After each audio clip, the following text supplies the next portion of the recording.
gosto muito dessa parte técnica também. Eu acho super interessante porque às vezes as pessoas elas se apegam tanto em detalhes que elas não aproveitam o charuto em si, entendeu?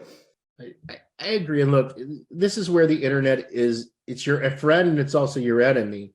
You get so much information. And the truth is, you have to understand that somebody is perceived as an expert just because they know a little more than you. If they know a little bit more than you, then they're the expert. But the reality is, most of these people that write about cigars, they don't really have that much experience. Look, I have personally, me, at this point in my life, I've smoked probably about 115,000 handmade cigars. Wow. Yeah, it's what makes me this beautiful man that I am. Look, and that doesn't count the number of cigars that I've just clipped and lit and took a few puffs on and thrown down. I mean, there are days in the factory where I'll clip and light 100+ cigars. So I think that it takes a while for you as a consumer to become comfortable. I think that, and it's something, I think it's one of the things I always tell younger consumers, or I shouldn't say younger, but necessarily newer. You're going to fall in love with a lot of things that you're going to fall out of love with very quickly. And particularly in the beginning, it takes almost 10 years before you kind of get to the point where you start to really define what you like in a cigar and what you don't like in a cigar. It's not an overnight thing. And I know that retailers don't like this, but I always encourage the newer consumer to kiss a lot of girls, date a lot of them, but don't go crazy, because chances are you're in love with her now, but you probably won't be a year or two from now. It'll still be a good cigar, but it won't suit you the way it did suit you. And the things that you used to find appealing are no longer what you find appealing. It takes a while. And that's why you'll find that as consumers become more and more experienced, they tend to actually smoke less brands instead of more brands. They figure out what are the cigars that are to be in their rotation, that are the ones that they regularly enjoy. And then they'll sprinkle in an occasional this and an occasional that. Whereas it's the newer consumer who just, I got to try everything. I want every piece of candy. I want to lick everything. I want to taste everything. It's a much different scenario.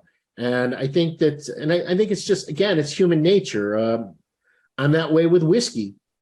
I have gotten to a point in my life where I have like 6 or 7 that are regular bottles that I keep all the time that literally serve 98% of my needs. I still try new things, but I'm always judging them against the standards. Oh, is this better bourbon than a Basil Hayden? Do I like this bourbon better than Noah's Mill? Do I like this bourbon better than whatever? You know what I mean? And I think as you go on this cigar journey, you will find the longer you smoke, the more understanding of your own palate and what you like and you don't like will become. And I think you will find that your list of products that you actually go and purchase becomes, you buy more of it, but you buy less different ones. And I think that's just a natural trend. I think that's a natural trend for all of us as we grow older. And that's why when you hear about advertisers, they always want to hit that 30-year-old to 40-year-old demographic, because they know that when somebody gets to be my age, they've kind of decided what truck brand they like. And they've decided what, you know what I mean? They've decided, like, I know what hotel chain I stay at. It's not that another hotel chain isn't today better. It's just when I was trying all the whole hotel chains, I came up with an idea that, okay, this is the one I like the most. And you just end up in that chain. And that's the reason why you see today, there's so many 60-year-old men that just Padron, Padron, Padron, Fuente, Fuente, Fuente. You know what I mean? Cuban, Cuban, Cuban. It's just the way it works. And which for me, being a new cigar brand, is not good, right? Because I'm not getting that guy. That guy has already decided what he likes for the most part. But it's really odd because I'm one of the few young companies that actually gets a lot of experienced cigar smokers. And I think that's something that, and I always tell new cigar smokers that we may not be the best brand for them because our cigars cost more. And if you can't tell the difference, if you can't discern the difference, then you're really just wasting your money. You know what I mean? And it's one thing for me to tell you there's a difference. And it's, but what am I going to say? I'm going to say my cigars are the best ever, right? It's what we all say.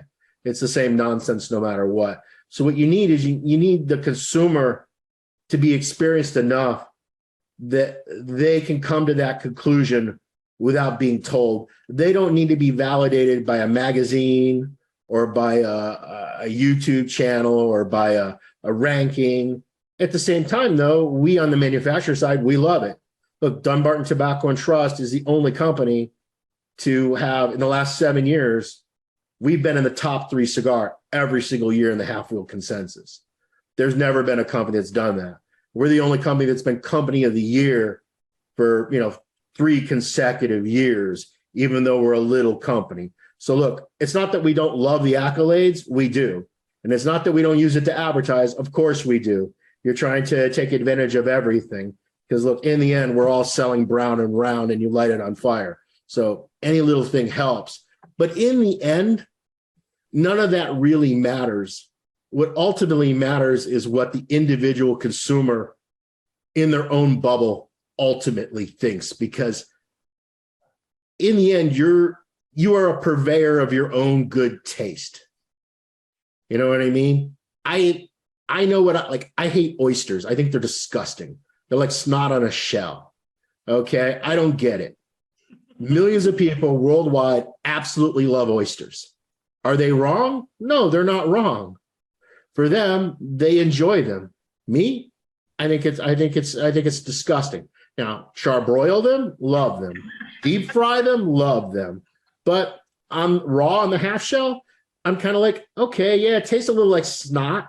It tastes a little like salt. It tastes a little bit like the vinegar or whatever I add to it. But yeah, I'd much rather eat that deep fried between a piece of bread. That's me. But it doesn't make me right. It only makes me right for me. And understanding that is also a big part of it. Understanding that there is no one perfect cigar that is ideal for everybody. It just does not exist. Perfeito. Tá vendo, diretor, como é bom a gente mostrar os lançamentos, tudo aqui, falar para a pessoa que está assistindo. Experimenta, volta aqui e conta qual foi a sua experiência. Tá vendo, diretor, como é interessante isso? Fantástico. Era tudo que eu gostaria de ouvir nesse momento aqui. Muito legal.